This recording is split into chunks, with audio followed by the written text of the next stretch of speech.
Good morning. Welcome to the No Way Jose podcast. This is the morning dump. It's March 17th, Tuesday.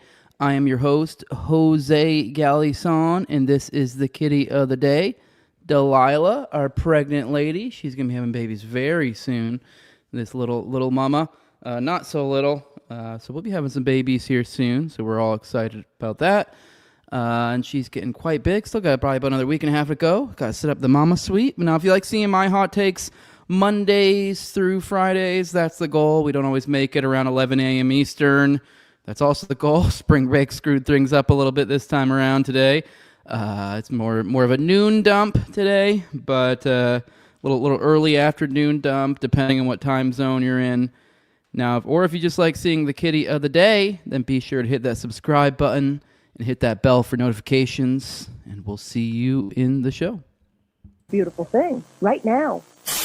Rise and shine, it's a beautiful day. I am alright.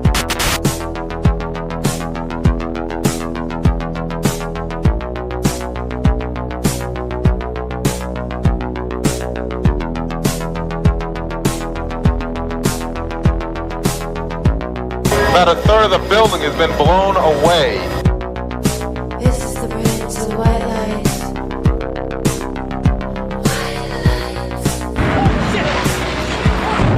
lights. Our very freedom came under attack in a series of deliberate and deadly terrorist acts.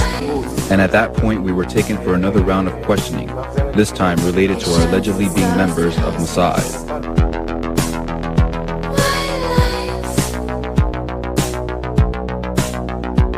Crazy evil.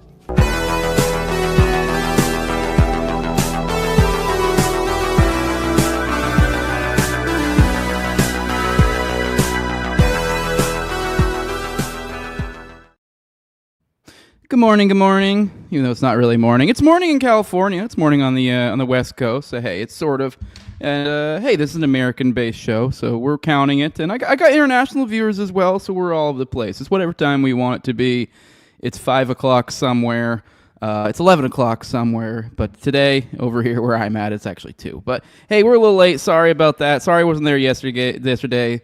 I did tell you guys on X and on the Telegram for the patrons what was going on. So you guys knew I was going to be there. I just had something come up. I had a screen break, and then I had to take the day to fucking fix a screen and do some dude stuff. So I had to fix some shit. So sorry I was late. Today it's spring break this week for those who aren't aware. All these different kids' holidays and stuff, and weeks off and breaks, they sneak up on me every time. So I forgot it was spring break this week. So it's going to be a little bit thrown off. It threw off my kids' soccer times is the biggest thing. So today and Thursday probably be weird times.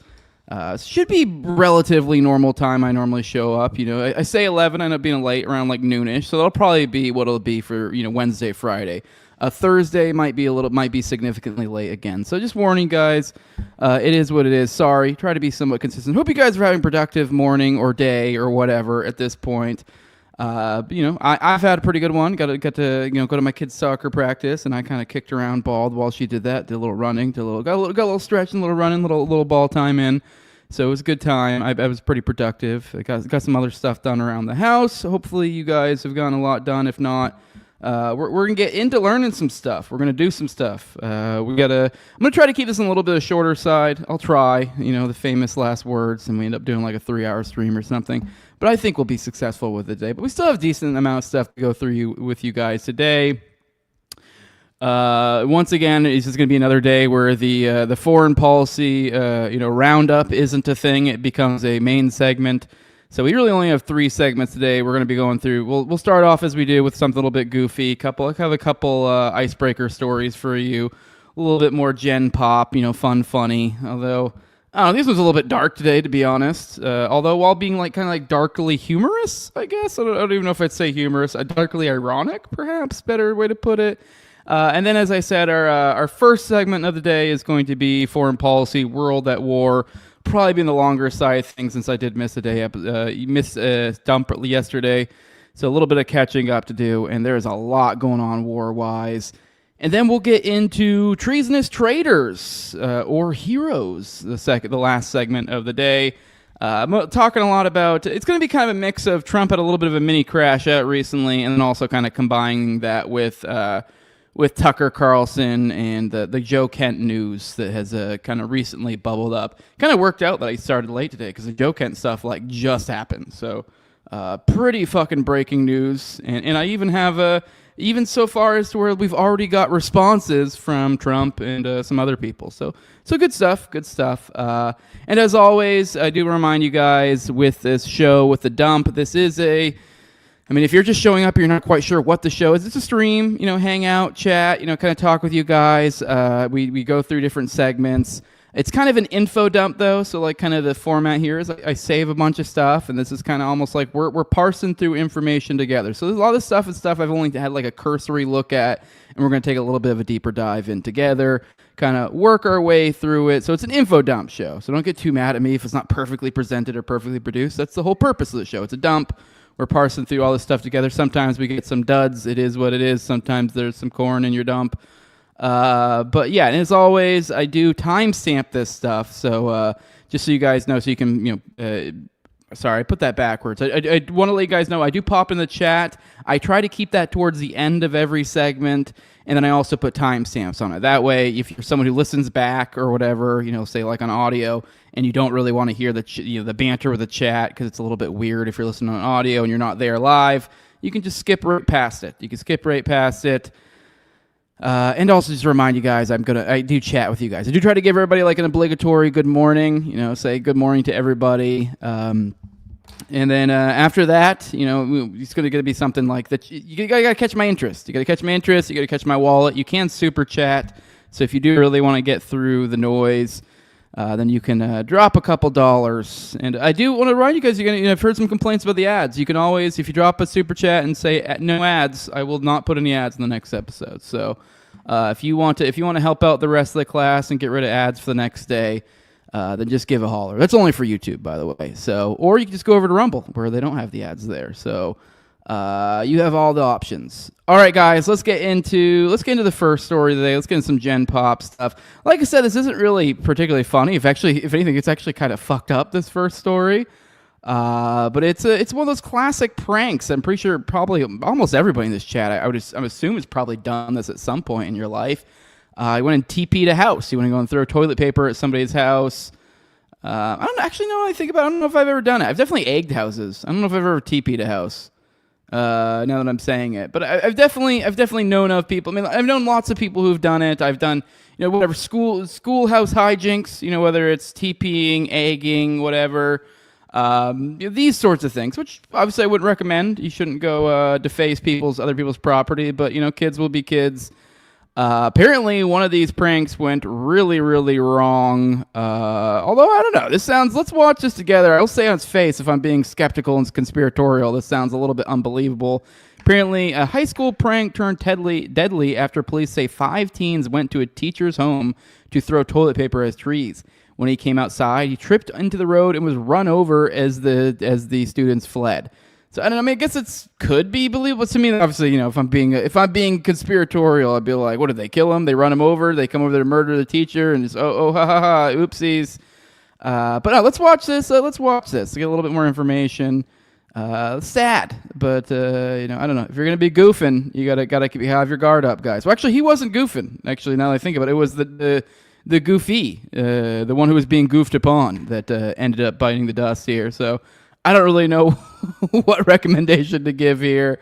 I don't know. Don't go chasing after cars, perhaps? I don't know. Let's watch this. This morning, a Gainesville, Georgia community is mourning the tragic death of a beloved teacher after a high school prank gone wrong. Police say 5 teenagers went to Jason Hughes' house around 11:30 Friday night to throw toilet paper at his trees. According to the sheriff's office, when Hughes, a math teacher at North Hall High School, came outside, the students, all 18 years old, tried to flee in 2 vehicles. Authorities say Hughes tripped and fell into the roadway, and one of the drivers, Jaden Wallace, ran him over. Police say Wallace and his friends, seen here in mugshots obtained by ABC affiliate WSB, tried to render aid to the teacher. but the 40-year-old later died at the hospital. He was a great guy, God-fearing man. He would do anything. He'd take the shirt off his back and give it to you. Wallace is now charged with first-degree vehicular homicide and reckless driving and could serve up to 15 years behind bars. Police have charged all 5 teenagers with criminal trespassing and littering on private property. That the family wants to make really clear is that they knew these kids, that they... I feel like there's a clavicular joke to be had here, but I can't quite piece it together considering this guy. Look at it. Look at this guy. Let's look at him. He clearly looks like he looks maxes. That's a looks maxer right there. And it is well known that clavicular ran a dude over not too long ago. I'm not sure if the guy survived or not. I can't recall. I think clavicular somehow got out of trouble for that, probably because he gave Peter Thiel his butthole, but we're not entirely sure about that.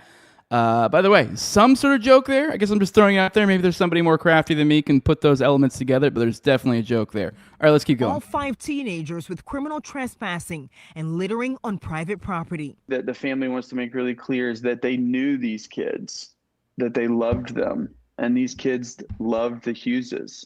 This was not a malicious act. The Hughes family telling our team Jason knew these students were coming to his house and was excited to catch them during the prank. His family says this was a tragic accident and they fully support dropping the criminal charges against all the teenagers. Well, that's nice. And the victim's wife, Laura, is also a teacher at the same high school. In a statement to ABC News, the family says, quote, "We are thankful for the outpouring of prayers and support as we grieve the loss of Jason. We ask that you continue to pray for our family and also for the students involved in the accident along with their families. Please join us in extending grace and mercy to them as Christ has done for us." All right, real bummer of a situation. Well, it's definitely not funny, but I don't know. It's some hijinks gone wrong. Sometimes being goofy does go wrong. I guess kind of another, maybe, I don't know, another goofy thing, another goofy fellas, our White House. I guess they think it's cool to just murder people and then just be goofy goobers about it. So let's see what the White House has been kind of putting out. And we're not going to watch all of them. There's been a whole horde of these sorts of memes. Particularly, like, this seems like the White House has gone into the edit game recently. And it is spectacularly cringe, and just even, I don't know, this is like worse than cringe, considering this is like in regards to like war, and there are, I don't know, I think we have like 200 troops of ours that have been at least injured. I think we're somewhere over a dozen deaths or something like that. Yeah, not looking good. We've killed, I think, something like 400 women and children in Iran. And just making goofy little edits, being goofy goobers about it. So let's, I don't know, just want to give you guys a little bit of taste of some sort of the stuff, the vibes we're getting, the mimetic warfare coming out of the administration. I'm definitely not the kind of guy to really be like, well, that's not very tactful. But this is, I mean, this is pretty awful shit. Let's watch this. For the audio people, sorry, this is gonna be useless for you.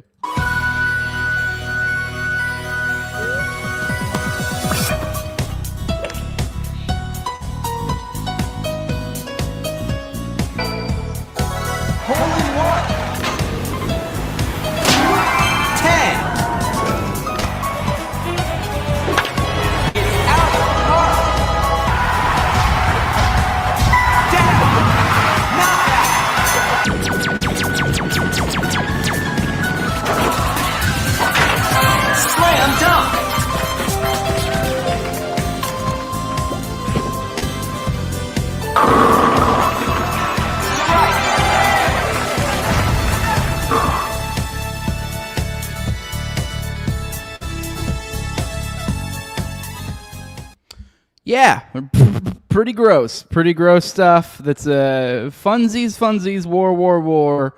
I guess that's what makes the grass grows over at the White House. All right, let's roll the chat. Say some good mornings. Be sure you're giving me your likes, giving me your loosh as you enter my abode. Give me your sweet loosh. Give me your sweet loosh. Hit that like button, share, subscribe, comment.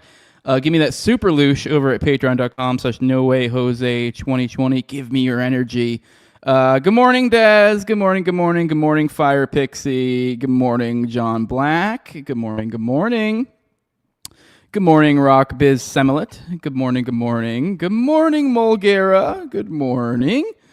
Good morning, Bug Fights. Good morning, good morning. Good morning, Honda Rider, saying good evening. Yeah, it's good. It's good morning in my heart. Okay, it's good morning in my heart. Rock Biz giving props to Joe Kent's for resigning. We'll get into that. It's a W either way. I have my suspicions, but either way, it's a good development.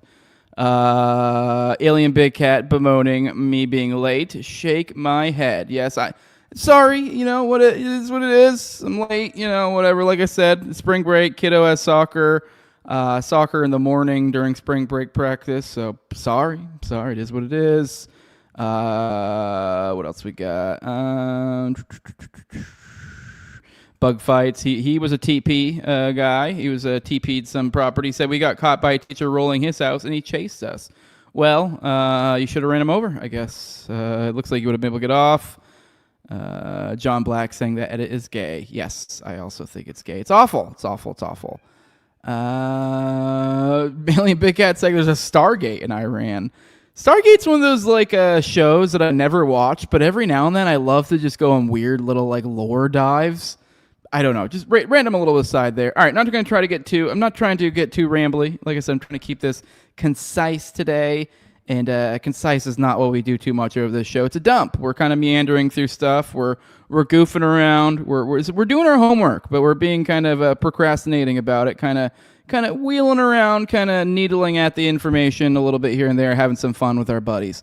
All right, now we're getting a little bit less fun, although I guess those were both kind of a little bit depressing. But let's get into even more depressing. We're doing a whole lot of war talk. Picking up from yesterday's war talk we missed and today's war talk. Lots of stuff going on the war front. Apparently, Iran. We're still getting these murmurs back and forth about they totally want to reach out. They totally want to talk to me. Then all this big talk from Trump, but we're getting from Iran all this big talk that we've been hearing from Trump. Probably not so accurate. Aragchi saying Iran not seeking a ceasefire, ready to fight as long as necessary. Apparently, the rumors going on out there is that essentially the Iranian administration has been leaving the Trump administration on red these days. So it's looking like we're going to be mired in this conflict for a good little while. Please give me super chats. Give me money. Give me money. Give me money. Gas is getting fucking expensive. I think it's already past $4 at some places. It's right on the edge. It's at $3.95 to $4.01-ish where I'm at right now. It's making my butthole pucker up. Makes me not want to go places, but I have to go places to get money. So give me money where I don't have to go places, which is here. So give me money, okay? That's my appeal. Give me money. I'm gonna stand out here like a homeless person with a sign. Give me money, all right? Anyways, I'm just goofing. Like I said, I keep saying I'm going to meander, and I just keep goofing about. Aragchi on Sunday denied claims from Trump that Tehran is seeking negotiations and a ceasefire with the U.S. and said that Iran is ready to fight for as long as needed. Says, no, we never asked for a ceasefire, and we've never asked even for negotiation, Aragchi told CBS News host Margaret Brennan when asked if Tehran sought a truce. We are ready to defend ourselves as long as it takes, and this is what we have done so far. And we continue to do that until Trump comes to the point that this is an illegal war with no victory.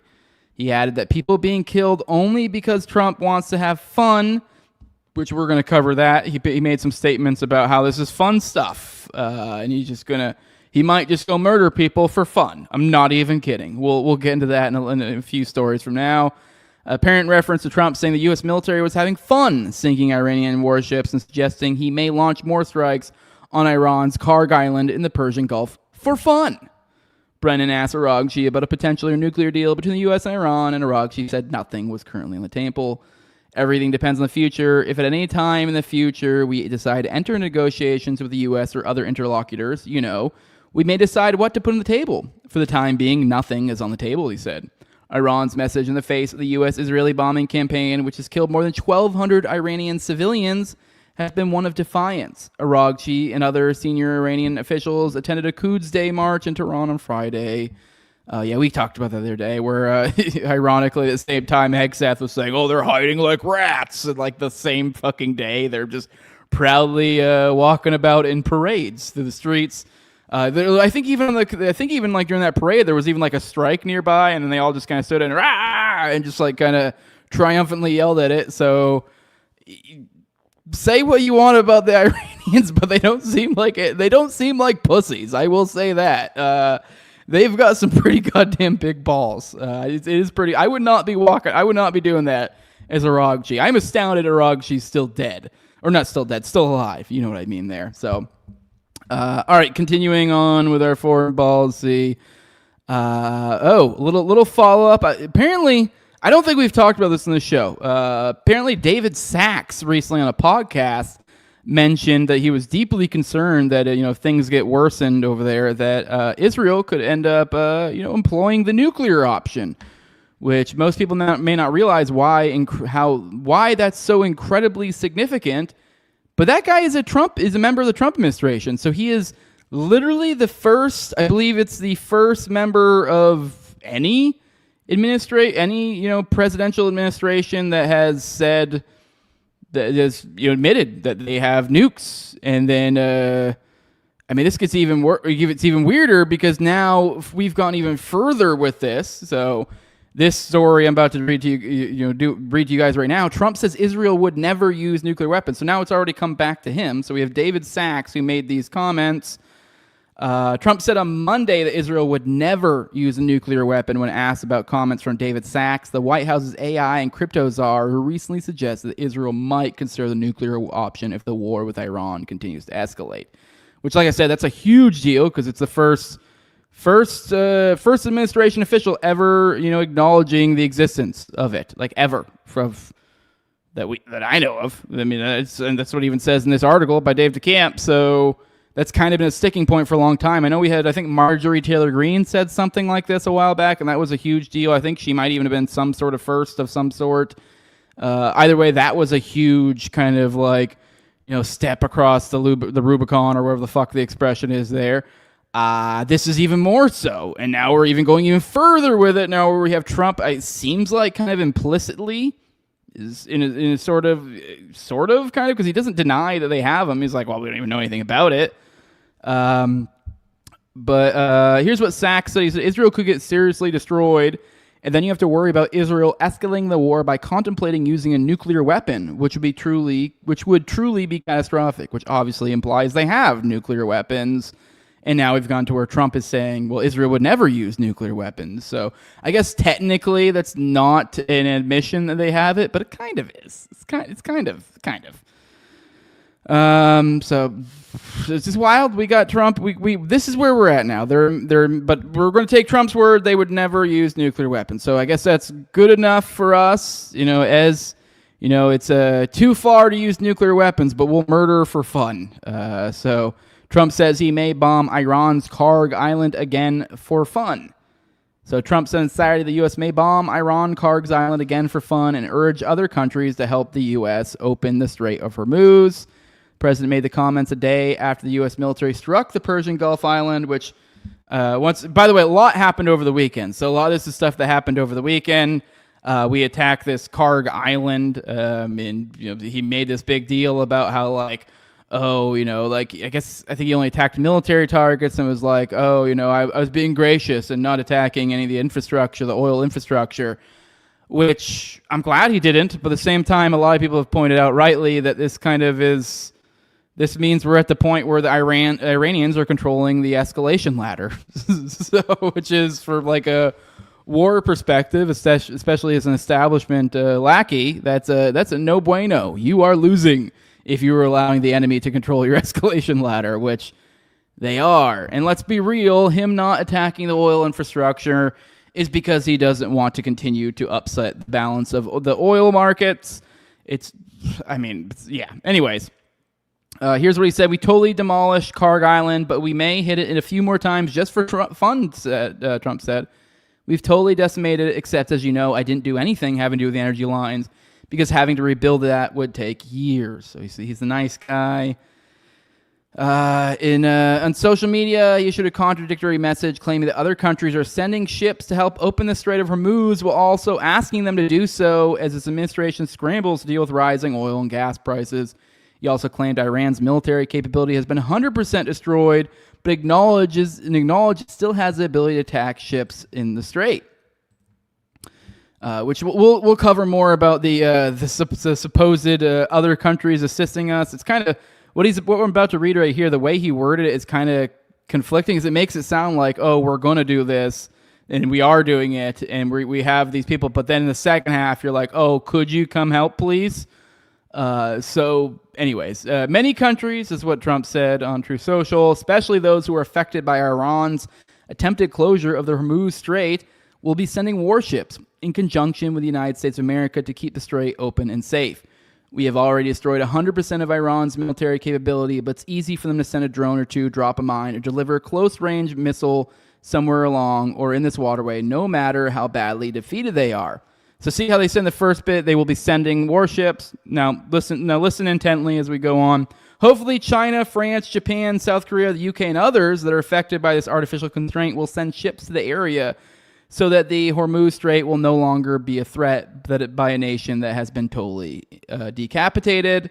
So the wording there kind of makes it seem like he already had some sort of, coalition of the willing of some sort to assist in this busting of the Hormuz Strait.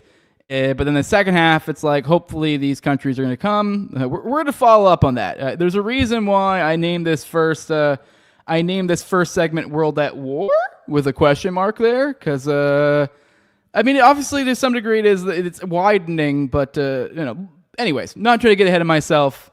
Just it's a little bit humorous.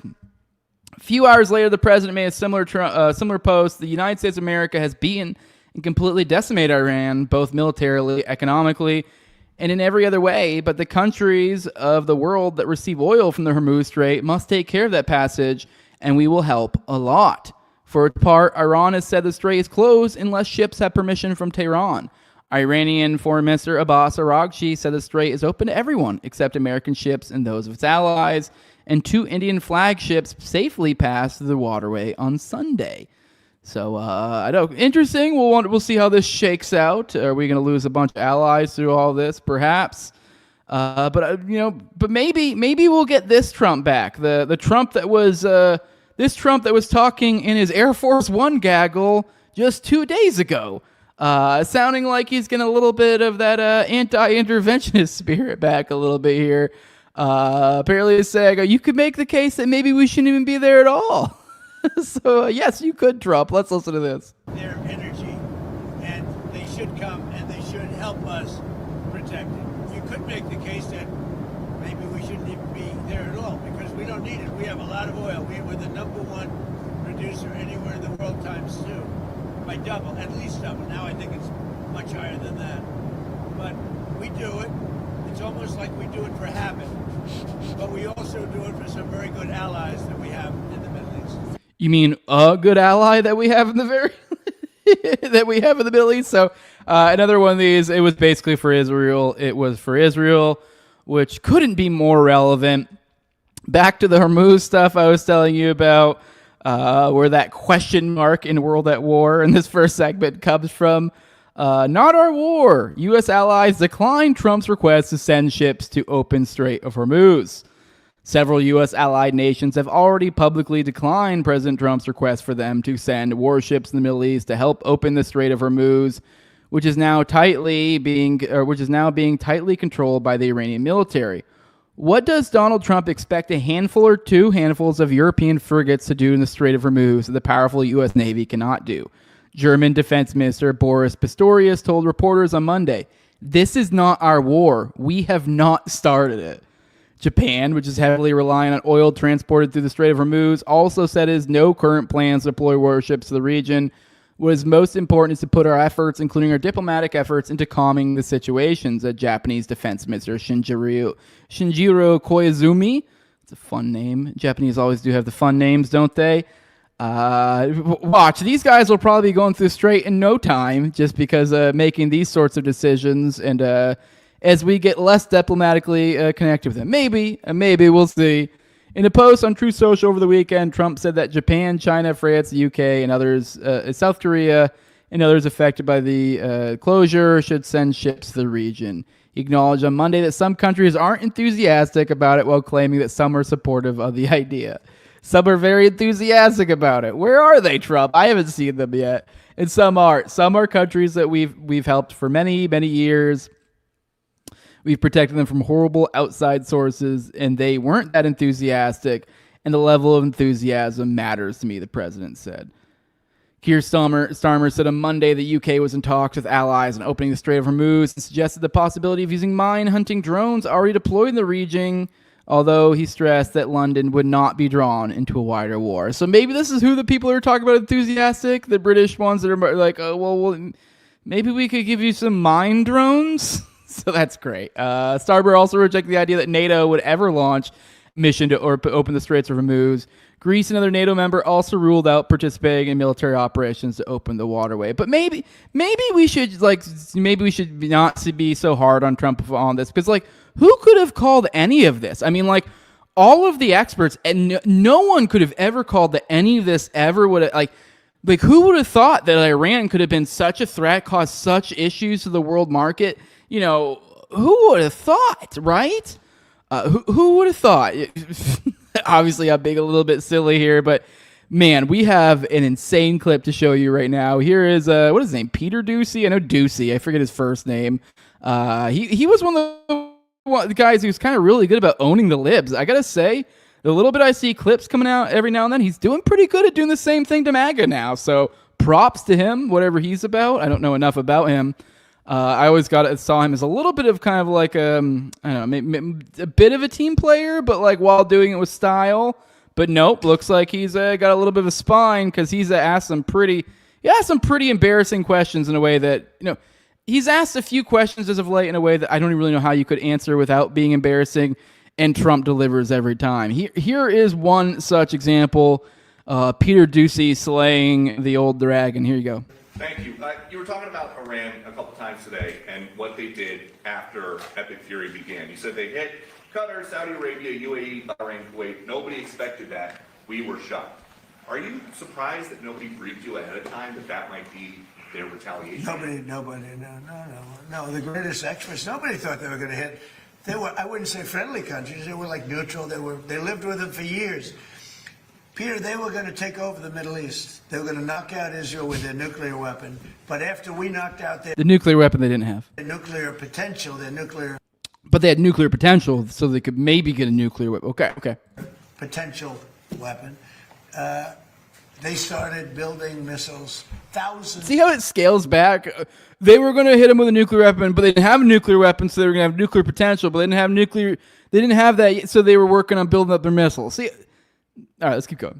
Thousands of missiles.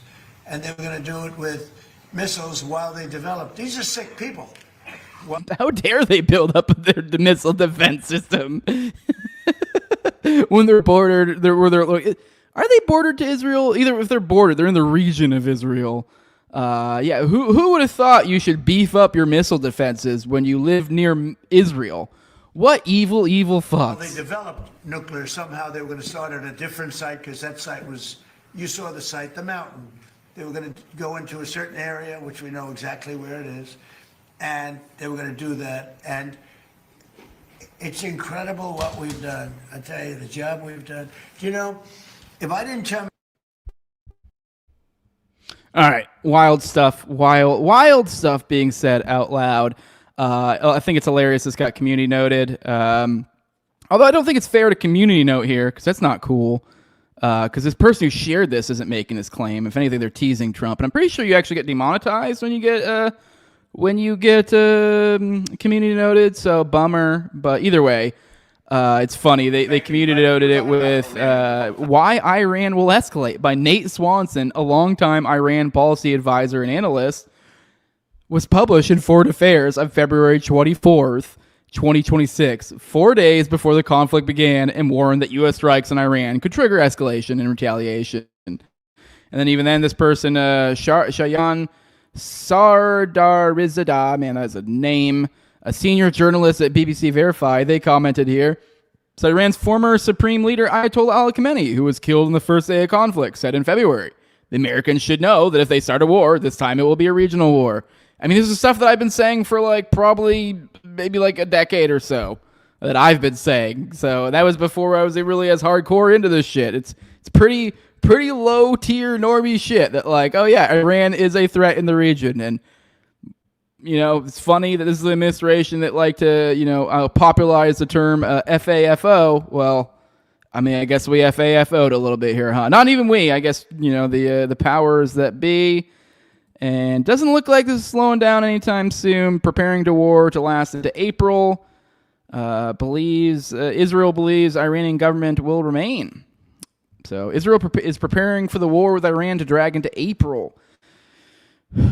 Which that's a whole... All right, the whole last other month, which let's be real, this is getting out of hand. When they told us at the beginning it was what, 2 weeks to stop the spread or something like that, getting a little crazy. And let's be real, I'm not even entirely sure if it'll end in April. Tel Aviv assesses that the government in Tehran will likely remain in place after the conflict. No way.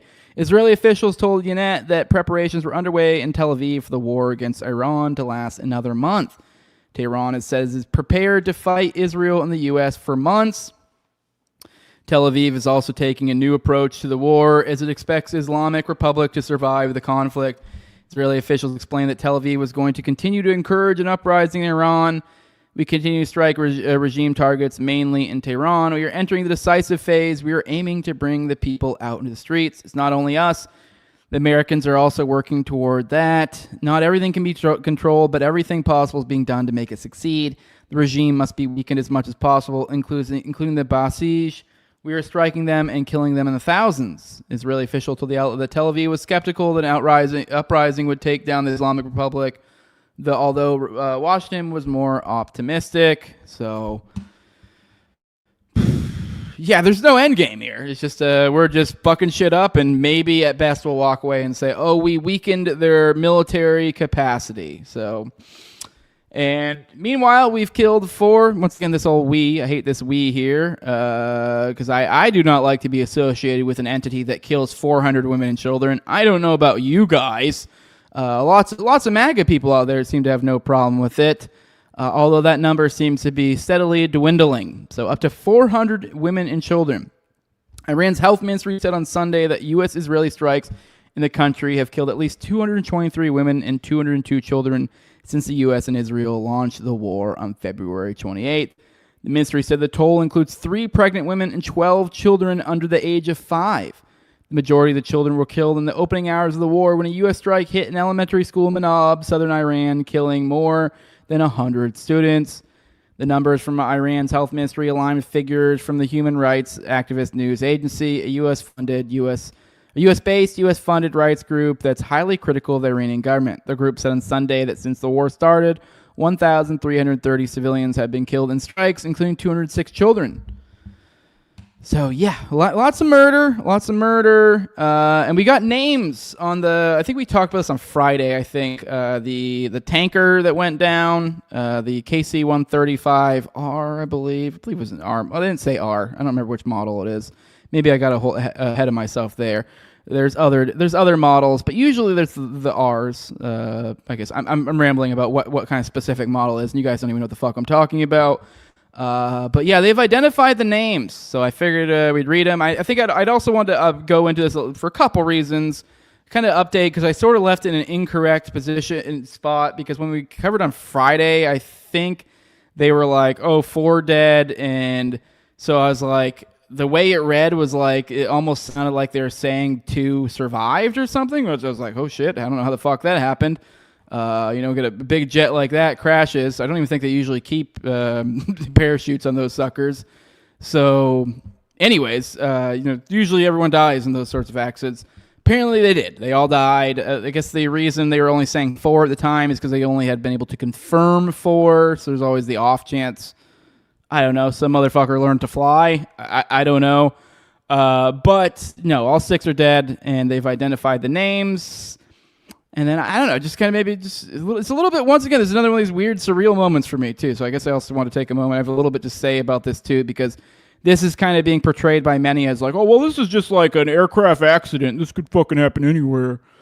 okay. For one, I doubt that. But anyways, I guess just to give a moment. And then also, I guess another thing too is like, this is a little weird. I looked through these names and I tried to find photos of these people, and I found photos of some of them, and like they kind of looked sort of vaguely familiar. But it's weird for me because these guys, I believe, were pretty much all flight crew. I mean, I didn't really look into their specific jobs, so considering the size, I mean, there's not a ton of 135s out there in the world, and I mean, I was at MacDill for like around a decade or so. I deployed once, so I've probably almost certainly, I'd almost guess probably, I don't know if I could say I've interacted with each one of these people, but I wouldn't be surprised if I've, launched these people jets out. And anyone who's ever been like a crew chief that's launched out jets before, like, even usually do a walk around with a pilot and everything. So like, I've probably talked to these people. I mean, I've done, you do like, sometimes you'll do like fucking 5 of those a day where you do a walk around with a pilot. So like,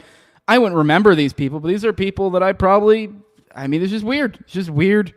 It's also one of those things too that like tankers getting hit like this and this community, this is weird. Like the way, this is an aberration in the United States warfighting situation. You don't really ever see this. You basically never see these sorts of. I know I'm getting a little bit ahead of myself because I guess it's almost like there's an implication, like I'm saying it's combat. I mean, either way, whether it's combat related or not, it's combat related because, which I'll explain here in a moment. But it's just you do not see this sort of stuff. But there's also been a couple. I think we talked about on Friday. I believe there have been some 135s that also been hit with missiles too. So they're clearly targeting tankers. Which just the targeting of tankers and actually being successful with the targeting of tankers is something we have not seen in modernity, I guess, basically. So it's very odd. It's because this is kind of one of those things that people like were in my position who were crew chiefs or even flight crew. You almost get this like it feels sanitized. It feels like you're just doing a job. You're a gas station in the sky. Like even if you're someone who's flight crew, like usually even if you're getting receivers, you're refueling people, you're not really.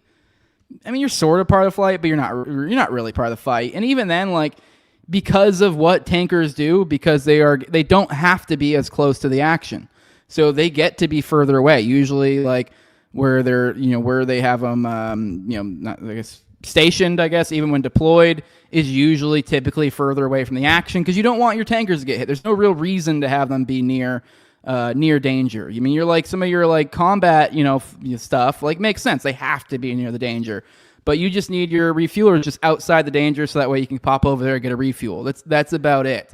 So these are things you just don't see this. So this is weird, seeing this sort of thing happen. So I don't know, just kind of hitting that vein a little bit weird. But I figured I'd read these people's names for whatever it's worth, I guess. We have 3 of them were assigned to 6 Air Refueling Wing MacDill Air Force Base in Florida. So yeah, see, even more so of like that's where I was stationed. I was stationed at that was the air refuel. Oh, those reserves too. So I think I've told you guys I did a short little stint in reserves after active because money, times are hard. So I was even in that too. So that's the reserve unit, I believe. The air refueling. No, I'm retarded. That's the 927. I'm mixing up numbers. No, that's active. So that's active. So I was one of both. So I was reserves and active, both MacDill. So I was 927th and 6th. So yeah, I've almost certainly seen these guys. I've almost certainly refueled the jets. I've probably launched them out. I mean, depending on how long they were around, I guess. But we have Major John Clinner, 33. From Auburn, Alabama, Captain Ariana Savino, 31 of Covington, Washington, Tech Sergeant Ashley Pruitt. Now that's a name that I tried to find pictures of her. That name stuck out. That sounds familiar. Of Bardstown, Kentucky. The other 3 airmen were assigned to the 121st Air Refueling Wing at Rickenbacker Air National Guard Base in Columbus, Ohio. Now they're guard and in a different base, so I wouldn't be surprised if I've never seen those guys. But Captain Seth R. Koval, 38 of Mooresville, Indiana. Captain Curtis J. Anks, 30 of Wilmington, Ohio. And Tech Sergeant Tyler H. Simmons, 28 of Columbus, Ohio. So those are the people named. Now they're attributing this to some sort of in-air collision of some sort. But I mean, come on. What was this in? I think it was in Iraq. Yes, it was in Western Iraq. This happened. So Now, to that, I mean, here's someone that I did comment on this, so I'll just kind of rehash the stuff I already said. But there's this little video of right here. You can see of it's a little TikTok video that the Dependopotamus wife made. I say that she's not fat. I feel like Dependopotamus implies her fat, but the Dependa, she posted little TikTok of her husband with the babies and stuff. Looks like they had twins. That's super sad because looks like he's holding two babies here. So maybe they had twins. So it's a little thing you can see. Little. I'm not gonna play the TikTok. I'm kind of scrolling through. You gotta get the idea. It's him. It's him helping out around the house when he's getting ready to get deployed. So it's like right before he deployed, and now he's dead. So not worth this guy's life. I mean, I didn't know this guy personally. I don't recall him. He looks familiar. I've probably launched his jet before. This is Major Alex Klinner here. And somebody comments, it's horrible, but I think it's important to note this was a mid-air collision with another U.S. plane. This wasn't friendly or combat fire. This could have happened anywhere. It was just a terrible accident, to which I said, I don't think you realize how rare these sorts of mishaps are. Even if it was just an accident, which I don't buy, it wouldn't have happened anywhere, and the accident is almost certainly a result of the conditions, which I put deployed / a fucking war, they're flying / maintaining under. I say this having worked on these tankers for over a decade and having been deployed in the military while doing so.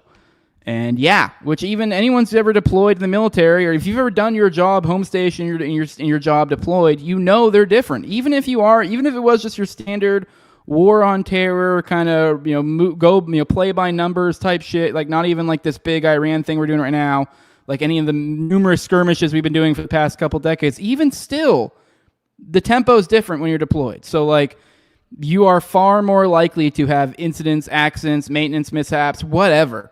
And now you add into it's actually like shit's popping off, people are dying and stuff. Tensions get high, tempos get elevated, mistakes are made.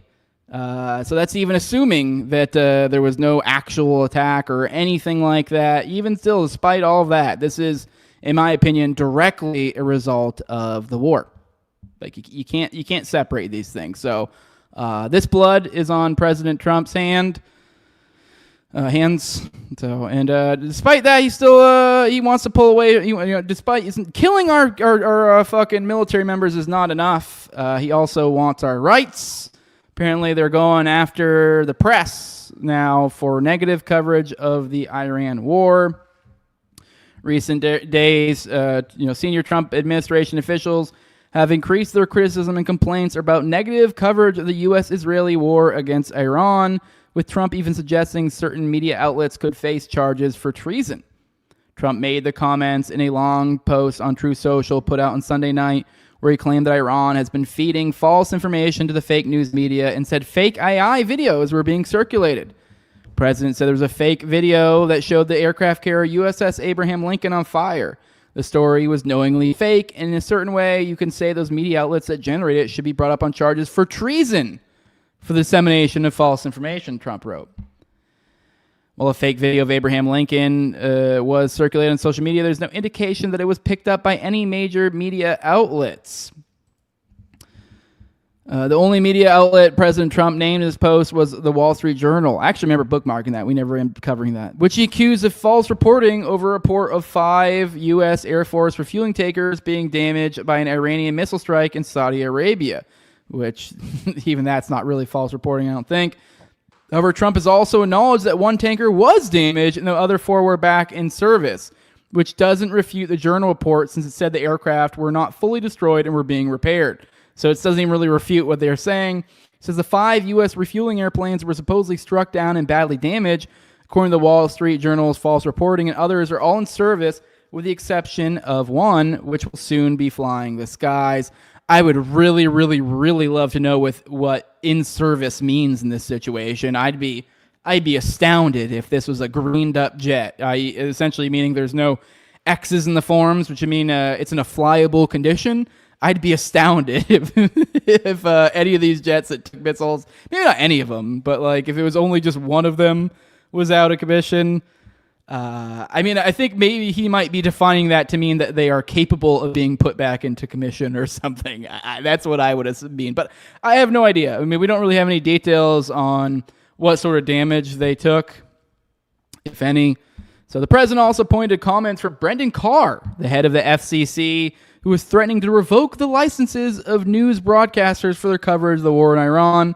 I'm so thrilled to see Brendan Carr looking at the licenses of some of those corrupt and highly unpatriotic news organizations. Hey, do you guys remember not too long ago when we had many influencers who were trying to act like it wasn't a big deal, the Kimmel thing? You're like, oh, well, that's just President Trump going after my enemies.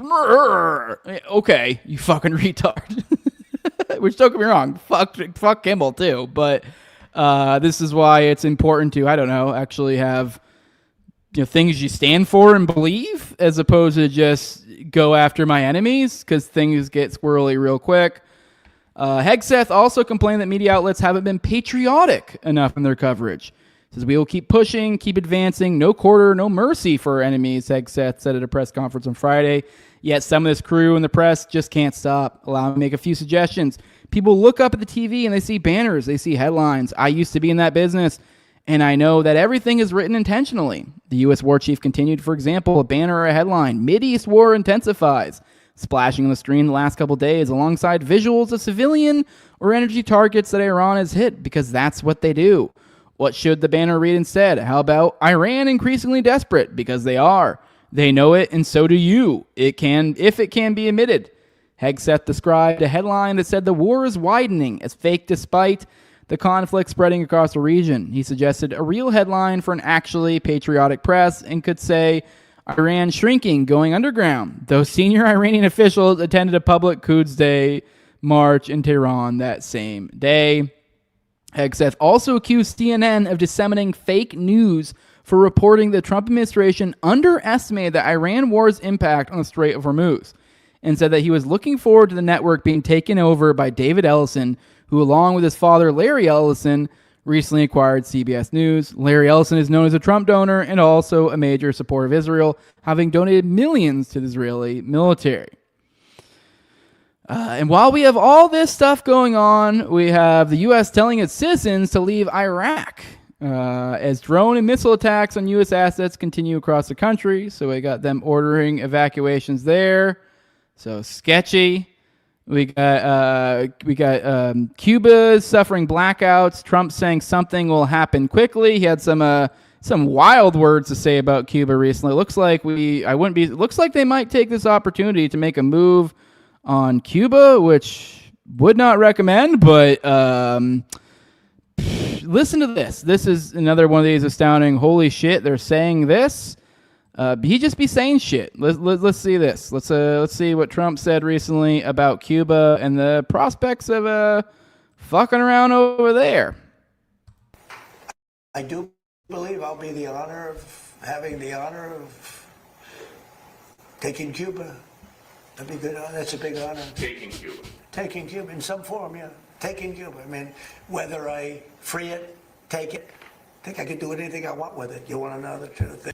I can do anything I want with it. I know the truth. That's our current president of the United States. That's great. And hey, we're also bombing Somalia still. Forgot of it. We're up to 44 now for those keeping track. Moving on over to Lebanon and our greatest ally, Israel. Apparently, Israel's ruling out peace talks with Lebanon. So up near 1,000 dead. And peace talks are being ruled out by Israel. Let me see if I can find it. Foreign Minister Gideon Saar has publicly disavowed the idea of peace talks with the Lebanese government. Saar insisted that the Lebanese government needs to immediately move against the Hezbollah movement itself to prevent Hezbollah from in any way retaliating against the ongoing Israeli invasion if they want the proposed talks to be considered. Energy Minister Eli Cohen downplayed the chances of any negotiated settlement with Hezbollah and used the war as an opportunity to rail against the extent maritime border between Israel and Lebanon, suggesting it was an illegitimate agreement and Israel could cancel it outright and seize more maritime assets. The maritime border was long disputed because of valuable natural gas fields along the boundary. The deal was reached in 2022 to allow the exploitation of those fields in a mutually agreed upon manner. Israel's current far-right coalition is opposed to that deal, arguing that it gave Lebanon too many rights over its own maritime territory. Not looking good, and it gets worse. So this is from today. The story I just read was from yesterday. Israel launches ground invasion of Lebanon. So the Greater Israel Project is fully on track. While Israel never actually ended the occupation they started in 2024, they've expanded their attacks on southern Lebanon today to the point they are declaring it a new limited ground invasion of the neighboring country.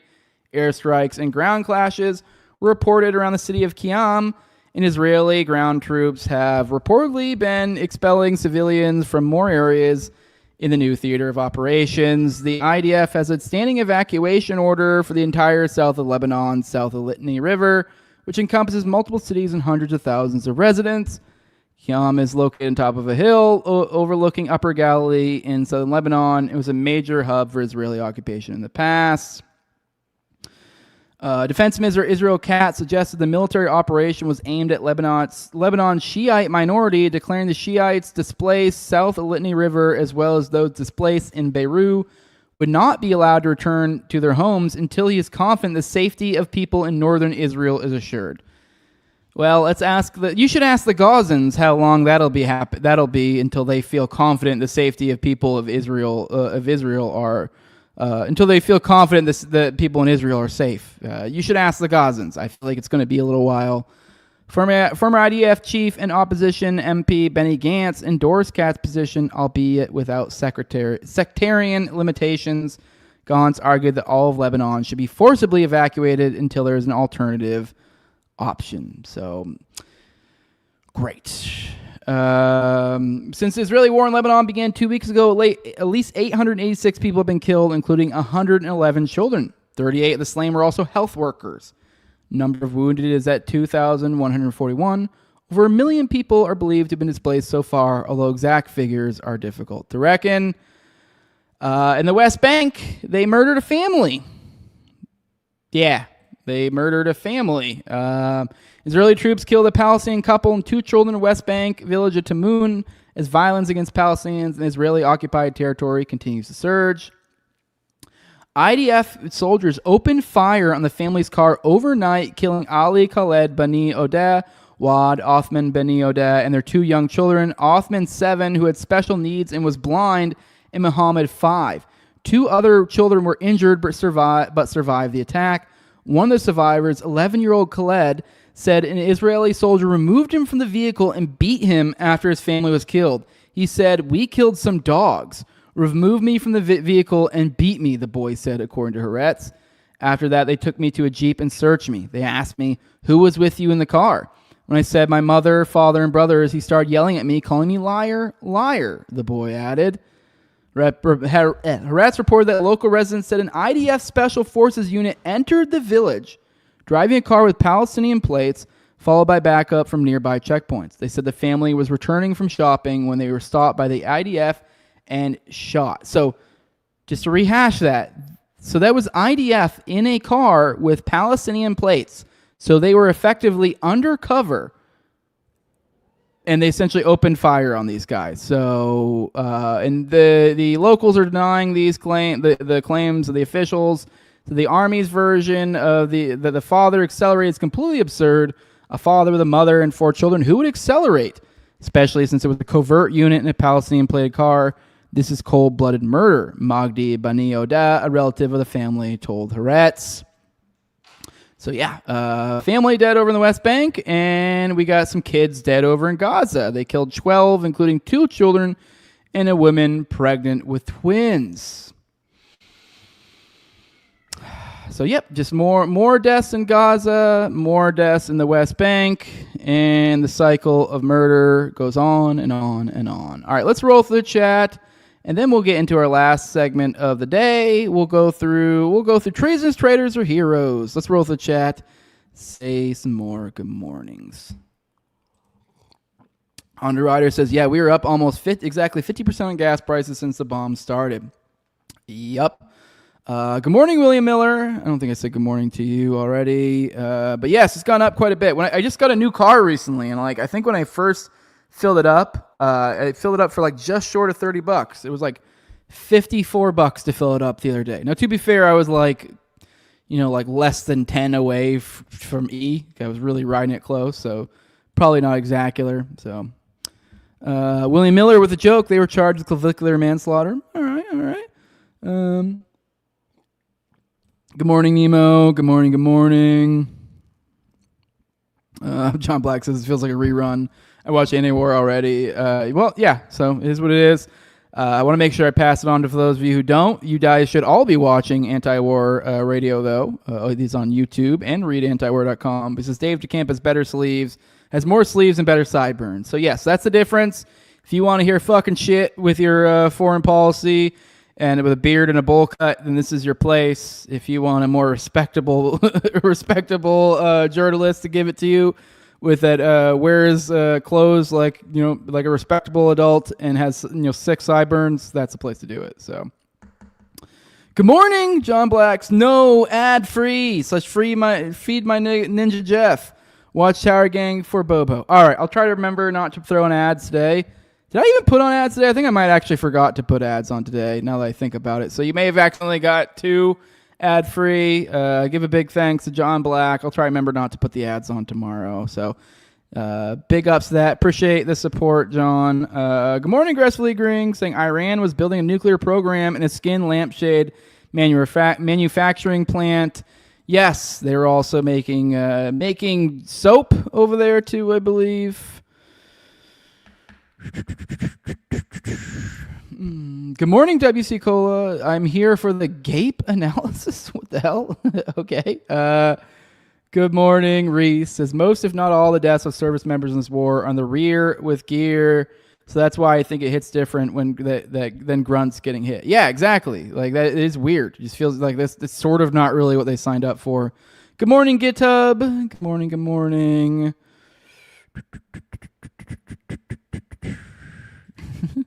Good morning, all dogs go to heaven. Says, what up, shitstainers? Good morning.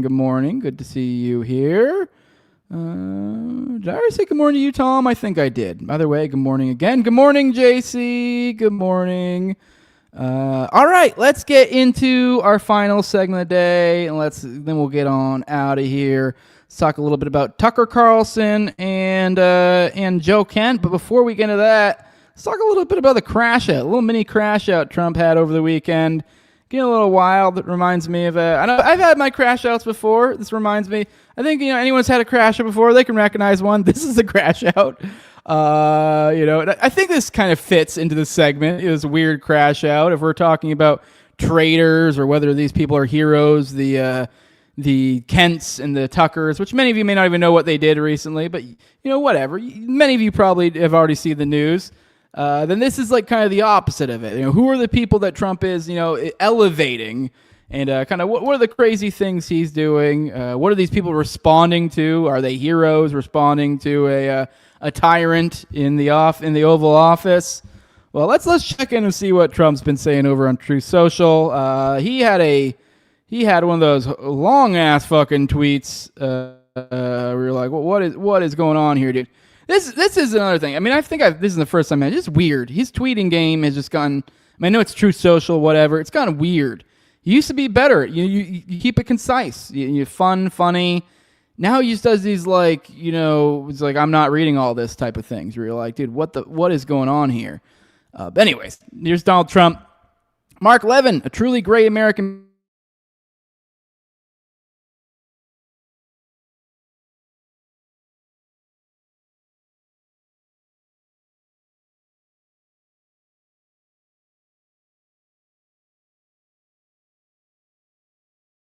Is that his nickname? Someone in the chat, please tell me. Is that a thing? Are people actually calling him the Great One, or is that just a nickname Trump made up on the fly? Because either way, holy shit, just one of those is double holy shit. Conceived by our MAGA friend, the wonderful Sean Hannity. Okay, so this is coined by Sean Hannity, because he be coining things these days, because everyone totally listens to Sean Hannity, because Sean Hannity and Mark Levin are so fucking relevant. After years of dealing with Mark in legal, media, and other capacities, Mark would often do Sean's show speaking as a lawyer, and Sean realized then, as did others, that he was special. Mark Levin was not looking to do television, radio, or anything else, but he was drafted by very smart people who understood that there are few like him. He is a true conservative and intellect, far smarter than those who criticize him, but above all, he's a man of great wisdom and common sense who truly loves our country. When you hear others unfairly attack Mark, remember that they are jealous and angry human beings whose sway is much less than the public understands and will, now that they know where I stand, rapidly diminish. Man, this is such a cartoonish. It just feels like we live in a cartoon. Like, you do not need to be an intelligent individual. You just need to be exposed to Mark Levin for a short period of time, and you realize this guy's a fucking retard, and he's an unimpressive human being. But anyways, and clearly just a hack. But anyways, where was I? When you hear others... Where I left it. Other than his wonderful wife and family, Mark Levin only cares and wants one thing: greatness and success for America.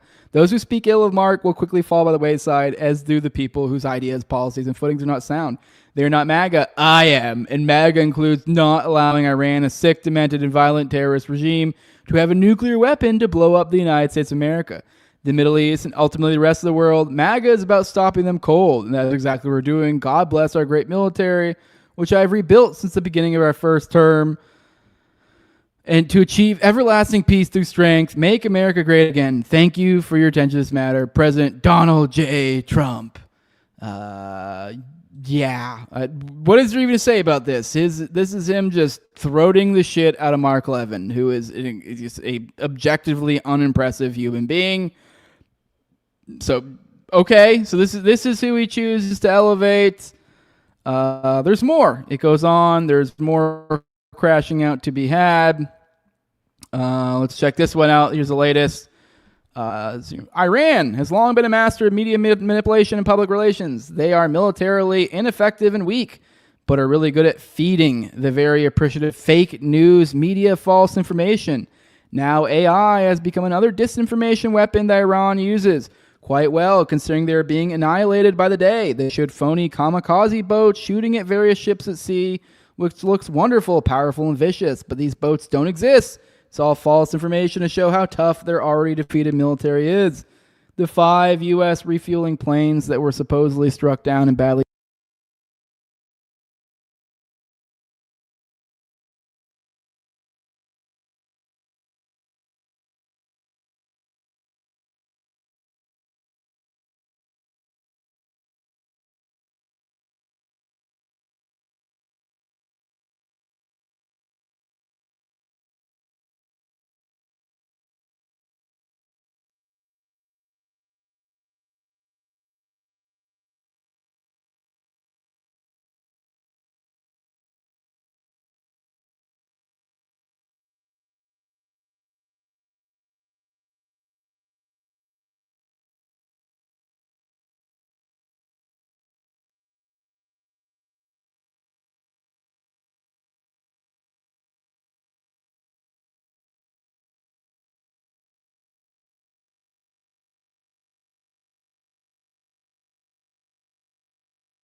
on the basis of a supposed crime I committed. What's that crime?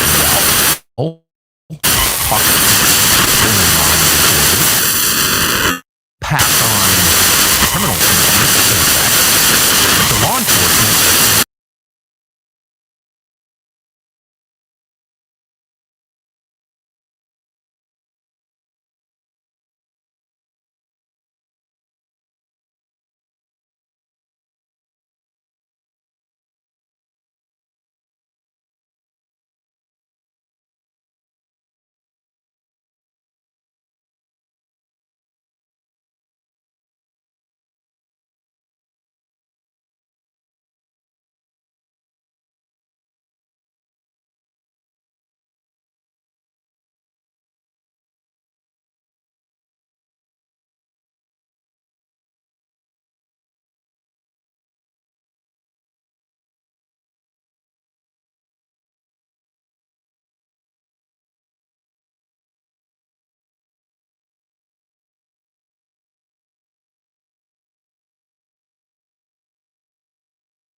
Hey, can you guys hear me?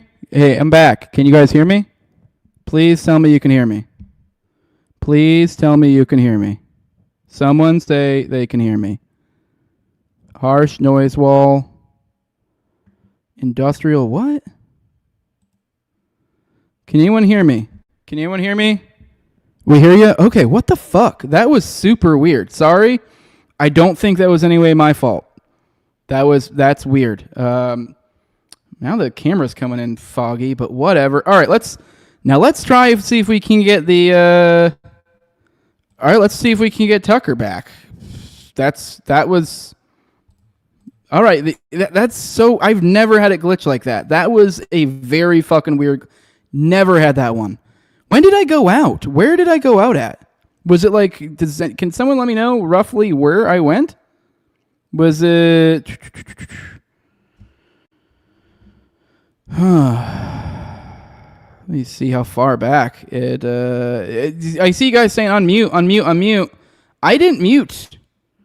So it looks like not too bad. It looks like not that bad, not too far. Okay, so it was right around before Tucker clip started. Okay. Yeah, it was weird. It was as soon as I tried to play the audio, it didn't work. It was kind of muted. I kept all right, sorry. I'll try to put a little note in the timestamps to let you guys know that what the fuck happened there. What the hell? I lost my Twitter too. That is very bizarre. Now Twitter's gone. What the fuck, dude? I see people joking that the feds may have got me, but like they could have. I mean, what the fuck, dude? I've never had it. Like, now my what the fuck, dude? All right, give me a second. Sorry, I know this is great content. Let me see. Yeah, I go over to... Yeah, and the X one just died. It just died completely. That's fucking weird. Okay, all right, whatever. Let's... all right, let's get into this. Sorry. I know, wonderful presentation here, but it's not my fault. It's not my fault. It is the juice. All right, well... That's annoying. All right, let's get into it. I mean, I don't think a ton of people watch on Twitter anyway, so whatever. All right, here's Tucker. Let's see what Tucker has to say. The other day, I found out that the CIA is preparing some kind of criminal referral against me, a crime report to the Department of Justice on the basis of a supposed crime I committed. What's that crime? Well, talking to people in Iran before the war. They read my texts. So the crime under consideration apparently would be the Foreign Agent Act or something like that, acting as an agent of a foreign power. And I don't expect this to go anywhere. I'm not too worried about an actual criminal case against me for a bunch of reasons. One, I'm not an agent of a foreign power. Unlike a lot of people commenting on U.S. politics and global affairs, I have only one loyalty, and that's the United States, and have never acted against it. Its interests are the only interests I care about because I'm from here and I have a lot of kids. So that's not a concern. I've also never taken money from anybody. Don't need it, don't want it, and that's provable. And moreover, it's my job to talk to everybody all the time and try and figure out what's happening around the world. That's literally what I do for a living, and I'm not going to stop doing that, nor should I don't think. I'm also an American. I can talk to anybody. I have no secrets to divulge. So legally, I think the case is ludicrous, and I doubt it'll even become a case. I'm bringing this up for a couple of reasons, though, and they're pretty obvious. One is that countries tend to become more authoritarian in wartime. It's just the nature of war. People are dying. The stakes are high. People's emotions have risen to a very high point, to a crescendo. And so there's much less tolerance for any kind of dissent in the homeland. The irony, of course, is the United States fights wars on behalf of freedom, but there's always less of it here in our country during war. So that's a widely recognized phenomenon, and it's likely to happen now too. Another point to make that is worth knowing is that the USIC, the intelligence agency, spy on Americans. Now, you probably knew that, and it's been revealed a lot, including by Julian Assange and Ed Snowden, both of whom are threatened with death for revealing it, but everyone knows. But it's probably a little more widespread than most people understand, and it's outrageous. There's no justification for your government, which you own, you're a shareholder in it, you pay for it, to be violating your privacy like this. But it happens all the time. And in fact, one of the reasons that CIA or people within CIA, just to be clear, it's a huge, sprawling, disconnected agency. What it does in a specific case doesn't represent what everybody in the building thinks, but there are some people who are mad at me for my views about Israel. And they have some interagency conflict attitude. And one of the reasons they pass on criminal complaints, in effect, to law enforcement is to justify warrants for spying on Americans. So that is an absolutely real thing. But the main reason they do it is to leak the existence of the investigation, such as it is, to the media, and then humiliate and terrify the subjects of this op. And that's, of course, happened to me repeatedly, many times, including in famously 2021, when I was still at Fox News and trying to set up an interview with Vladimir Putin. And the NSA, I heard from someone there, had grabbed my text messages with an American citizen and had leaked them to news outlets. Those texts were basically my attempts to set up an interview with the foreign head of state, and they leaked them to the New York Times in order to stop the interview, which they successfully did, by the way. And they admitted that they were spying on me. This is not a fantasy. It actually happened.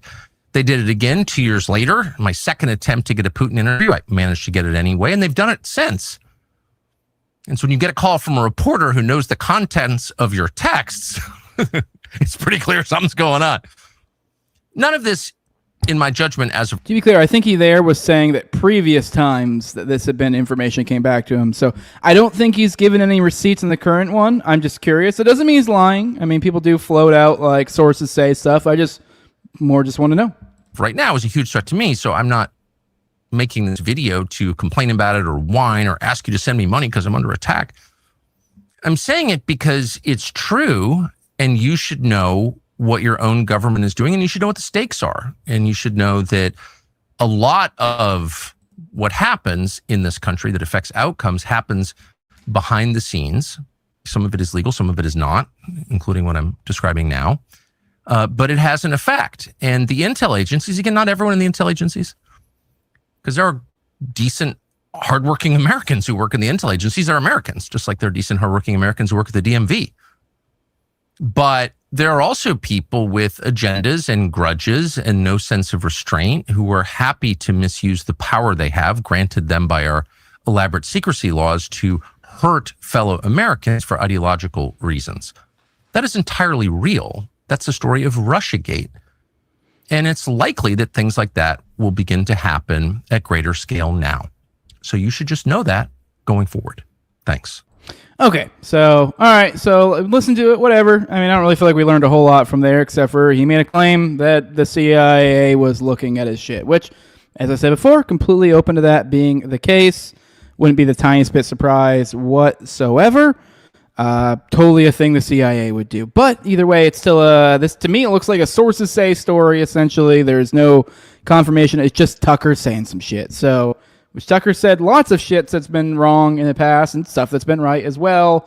So, you know, whatever. I mean, like I said, people do sometimes float out stories, sources say, all the time, but I think you treat it as such. So I do think that's worthwhile because it's kind of just, I mean, this could be based on nothing. Just be manifesting it into whatever. And as a result, we already got, like the, you know, the regular crew are already coming out here. The Candaces, if they come for Tucker, we ride at dawn.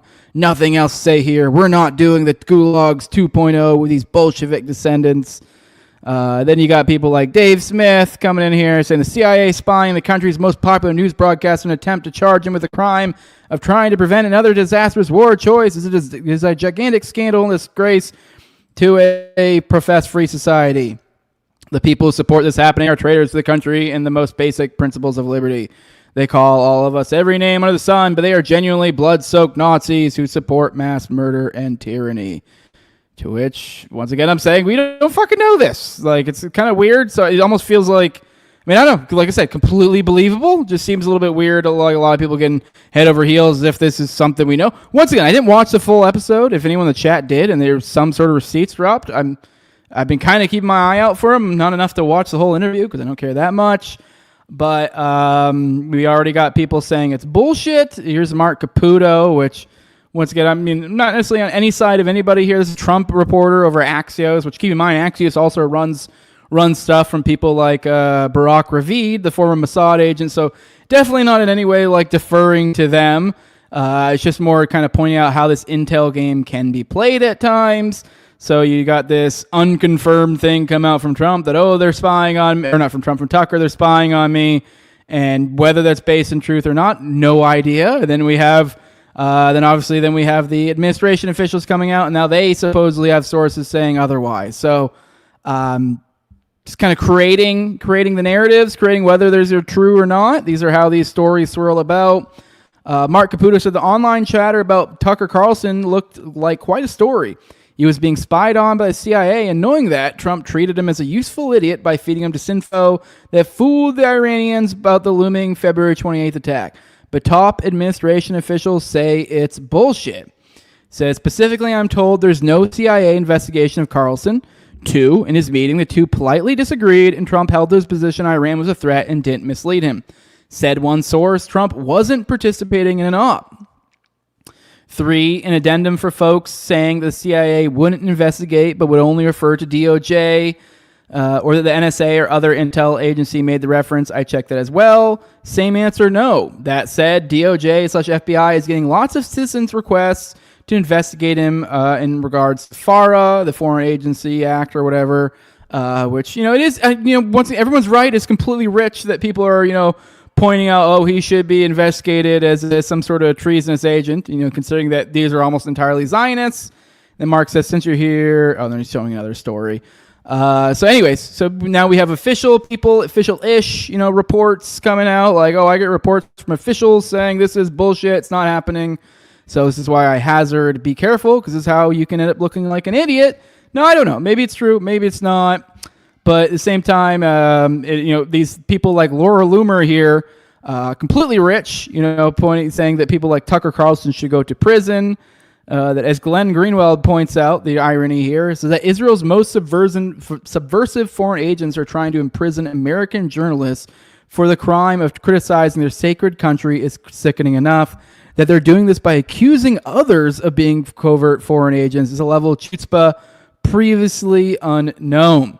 So, I'm just caught. So this is the information being floated out there. I'm just hazarding you guys out there. This is based off of nothing as far as I know, which doesn't mean it maybe it'll end up being truth later. Maybe it won't. But whatever. Maybe just maybe this was kind of floating out the energy needed for this move right here. This would be this.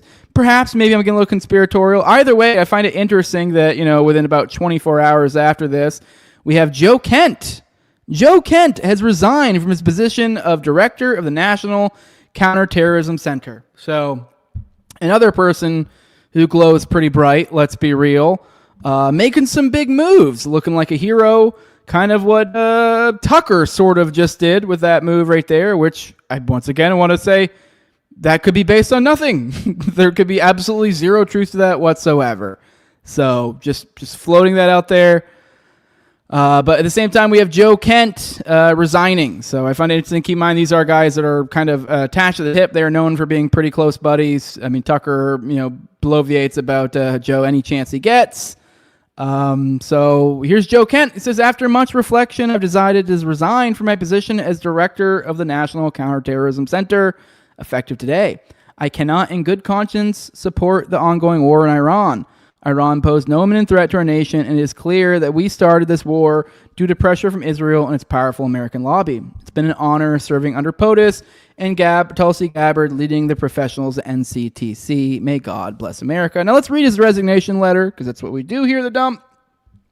To President Trump, after much reflection, I've decided to resign from my position as director of the National Counterterrorism Center, effective today. I cannot in good conscience support the ongoing war in Iran. Iran posed no imminent threat to our nation. It is clear that we started this war due to pressure from Israel and its powerful American lobby. I support the values and the foreign policies that you campaigned on in 2016, 2020, 24, which you enacted in your first term. Till June of 2025, you understood the wars in the Middle East were a trap that robbed America of the precious lives of our patriots and depleted the wealth and prosperity of our nation. In your first administration, you understood better than any modern president how to decisively apply military power without getting us drawn into never-ending wars. You demonstrated this by killing Qasem Soleimani and by defeating ISIS. So keep in mind, even he's sort of still supporting some of this shit. He's saying, he's supporting the killing of Soleimani, and which I don't. Early in this administration, high-ranking Israeli officials and influential members of the American media deployed a misinformation campaign that wholly undermined your American first platform and sowed pro-war sentiments to encourage a war with Iran. This echo chamber was used to deceive you into believing that Iran posed an imminent threat to the United States and that should you strike now, there was a clear path to a swift victory. This was a lie and the same tactic the Israelis used to draw us into the disastrous Iraq war that cost our nation the lives of thousands of our best men and women. We cannot make this mistake again. As a veteran who deployed to combat 11 times as a Gold Star husband who lost my beloved wife Shannon in a war manufactured by Israel, I cannot support sending the next generation off to fight and die in a war that serves no benefit to the American people nor justifies the cost of American lives. I pray that you will reflect upon what we are doing in Iran and who we are doing it for. The time for bold action is now. You can reverse course and chart a new path for our nation, or you can allow us to slip further toward decline and chaos. You hold the cards. It was an honor to serve in the administration and to serve our great nation. Joseph Kent, Director, National Counterterrorism Center. So cool. A lot of people are, I think this is a W. I'm going to be very, very clear because I might chafe some people's buttholes here in a second. But I think this is a W. This is unabatedly a W. This is dope. This is awesome. But as I cautioned with Tucker, be careful. Be careful. Don't allow that to fall into, I know, heroic. And perhaps, I don't know this guy's motivations. I don't. Like, I don't know what this guy's motivations are. And I know everyone wants to immediately, put it up to benevolence. And as he even just said in that own thing, he's kind of got that. He's by no means an anti-interventionalist. He's by no means some peacenik at all. He is, so it's, and also let's be real, this dude glows bright as fuck. Like, for example, here, let's remind you guys who this guy is real quick. Here's Max Blumenthal's Joe Kent, a special forces vet who lost his wife to ISIS in Syria after military leadership sabotage, U.S. withdrawal. is one Trump NatSec official with the courage of his convictions. I'm sorry. I thought this gave a little bit more of a bio. I'm wrong. I'm retarded. By the way, this guy, for one, he literally was the director of national counterterrorism. This dude's a fucking spook. I'm pretty Fuentes has done good work on this. I'm not as well versed on like Kent and his spookiness, but this dude's spook. This dude looks like a spook. He talks like a spook. Now, who knows? It's whenever you have spooks, you never know. Is this guy being a real boy? Is it not? That's kind of the point. I mean, kind of with this too, as I was talking to one of you guys, I think is in the live chat right now before, it's kind of like, for example, we're talking about whether Gabbard, because everyone's saying Gabbard will be the next one. It's like, if she wants to have any sort of political career whatsoever, she should be the next one. And that's kind of the same thing's true for Joe Kent. If he wants to have any sort of political career going forward, this is the move for him. I know everyone's like really going on about how heroic this is and how it could destroy his life, and it could. He could receive lots of kickback and lots of pushback from the establishment, the powers that be, but I think he's going to be probably just fine. So I don't know. Now, could it be? Either way, it's a W. Whether this is by circumstances, whether it's like a cool analytical, like shit, this is what I need to do, or some sort of interfashional spookery, or even if it's just a completely, from his heart. Either way, this is a W. This is a W. This is pushing back against it. I mean, kind of, let's be real. This is the kind of guy that now he's gonna back off. He may take a little bit of political L's for this in some regards, but here in the future, in 10 years, he'll probably be in some way, shape, or form pushing for some sort of aggression or some sort of, economic warfare or something with like a China or some shit like that. And he'll have maintained his reputation for another day.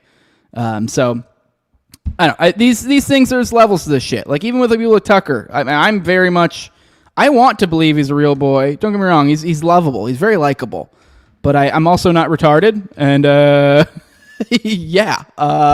I know his dad was fucking CIA. I know he spent a lot of time in Venezuela. He moves like CIA. And just because someone sometimes falls in line with what you think does not mean that they are 100% on your team. It's been pretty clear with Tucker. He's a little bit of a China guy.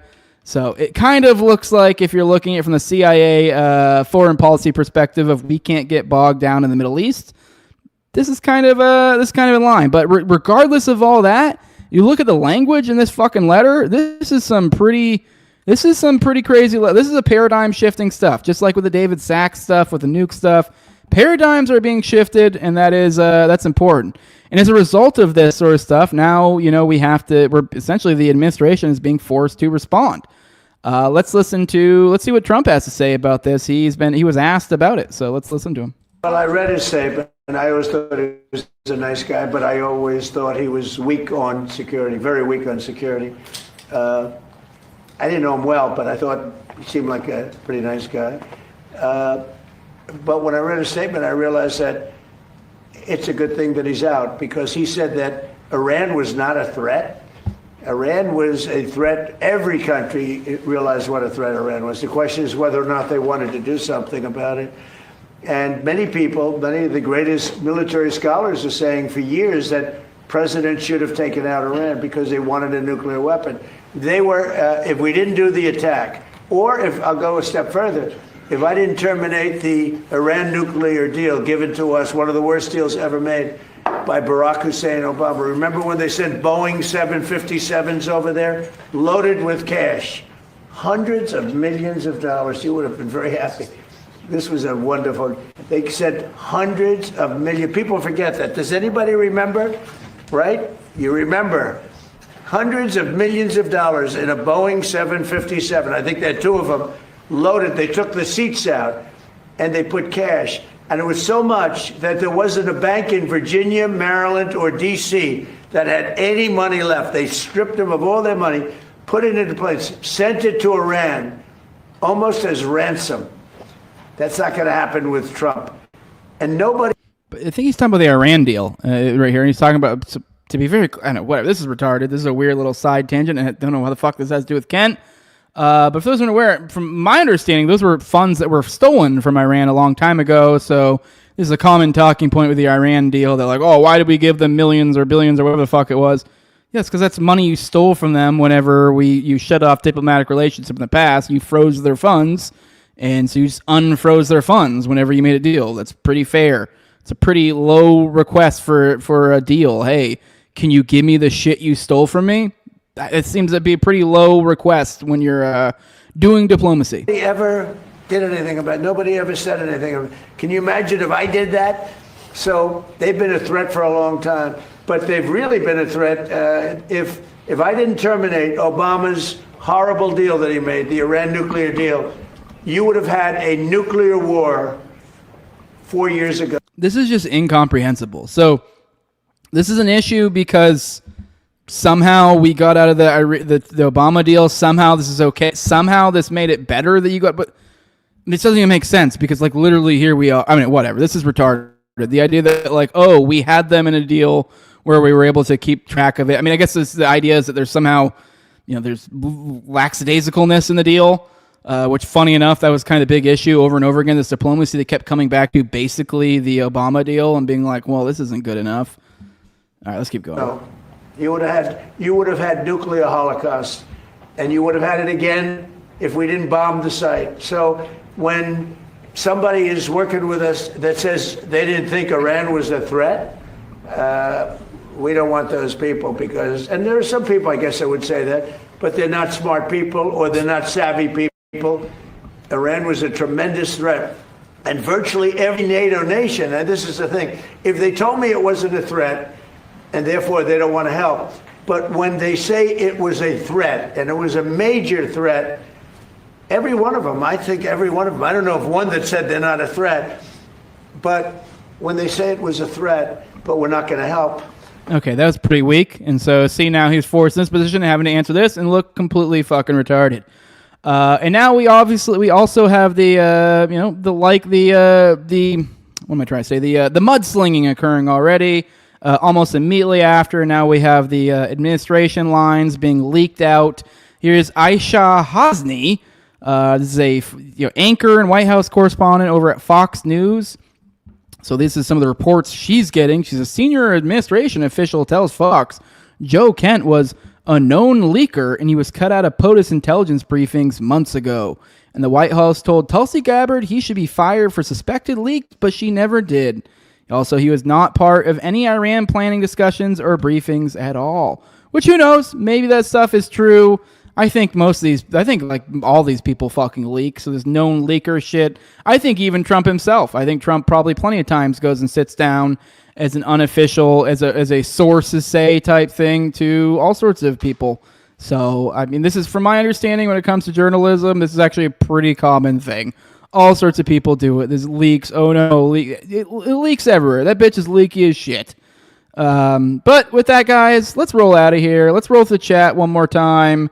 Sorry about the technical difficulties. Made things a little bit weird there at the end. My bad. But let's roll through, say some more good mornings, goodbyes, the like, and then get the fuck out of here. Should see you guys tomorrow, hopefully around 11 a.m. Eastern. I don't really have any reason not to for tomorrow. But yeah, let's roll through. Good morning, Program to Chill. Good morning, good morning, good morning. Boomer Sooner saying, who the fuck is Sean Hannity? Good question. Now I've gotten to the point where everyone's pointing out the muted. Yeah, I'm sorry. It is what it is. Yeah, sorry about that. That was really fucking weird. I really can't get over what a weird... I've had some different technical difficulties here and there. Never one like that. Good morning, IO. Good morning, good morning. I guess we're getting some weird static too. So yeah, I mean, very weird. Very weird. Well, I joke around about feds doing shit. That was weird. Good morning, Professor Parsi. Been a while since I've seen you here. Good morning, good morning. Hope Jose doesn't have a pager, right? Rolling through, seeing who else pops in here. Good morning, Ben Six Fingers. We got a Nephilim in the house. That's cool. What else we got? Jose's fed putting in work, says John Black. Yeah, it sure looked like that, doesn't it?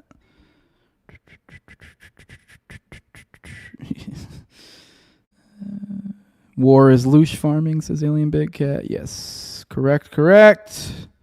Catching up. Good morning, Mustache. Says I'm late. Looking forward to Already Dead tonight. Yes, don't forget tonight, 9:30 p.m. Eastern. Me and Austin raid Picard.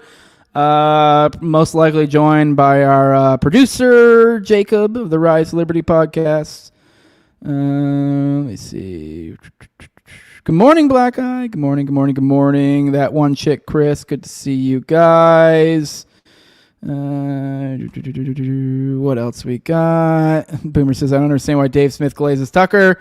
He's ex-CNN and Fox News parasite. Well, you know, people know where their bread's buttered. I don't know. What's going on?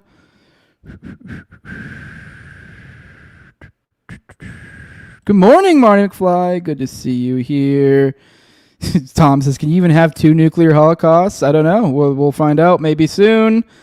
Good morning, Murder, Death, Kill. One of my favorite names. All right, let's get out of here. JC, by the way, guys, hit up RJ Morrow on Twitter for those who know who he is. Hit him up. Keep asking him to go on Already Dead. JC wants to make it happen. I think it'd be a cool one. I don't think he's ever done. Any podcasts, as far as I'm aware. But he drops a lot of like dope ass parapolitical literature all the time. So he'd be a great guest, in my opinion. So always looking for new cool guests on Already Dead. So that's one thing you can do if you're on Twitter, one of those Twitter people. If you ever think of a good guest, just tag them and then also say, hey, go on Already Dead or go on whatever with No Way Jose. Go on The Morning Dump. This is how you make these sort of guest things happen. It works best when you guys do that shit. So help a brother out. But yeah. And also, if you see content that you think would be great for the show, tag me. You guys are also producers for the show. This is a group effort. I try not to spend too much time on Twitter, and you guys help me out there. All right, guys. With that, we're all cut up. We're gonna get out of here. For those who want to support what I'm doing, and I got a fun little outro for you guys. I think you'll like.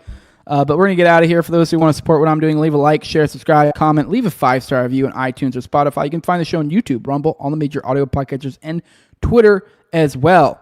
And for those who want to support the show in the best way you can do that with Patreon. Over at patreon.com/NoWayJose2020, you can go to the QR code right here too if you'd like. Use that little thingamaboober. You get a whole host of perks. You get access to early episodes. I do about 1 to 2 of those per week. Try to keep up 4 behind the paywall at any given time. Also give you guys access to ad-free RSS feed. Give you guys access to Telegram. Give you access to pre-show, post-show, and video calls on me and Austin's weekly live call-in show, Already Dead, which is tonight at 9:30 p.m. Eastern. So come hang out with me and Austin. I also give a big shout-out at the highest level of my Patreon, as those are my sponsors. It's a big thank you for their support. I'm my previous Coast entire gang, at Learn Toad, also at EpicGetDs, at CLVRCK, at _Zeal, Tim Toad, at John Klebold, big fan of the show, Torn May, at Wayne Tackles, 100 Car for Kids, No Free Lunch, Jack, Mark Vestibule, and Jacob Winograd of the Biblical Energy Podcast. And with that, we're going to get out of here. Love you all. We should see you all tomorrow, give or take around 11 a.m. Eastern. Enjoy this outro. This is a fun one. This is a blast from the past. This is one of those ones you're like, what? This happened?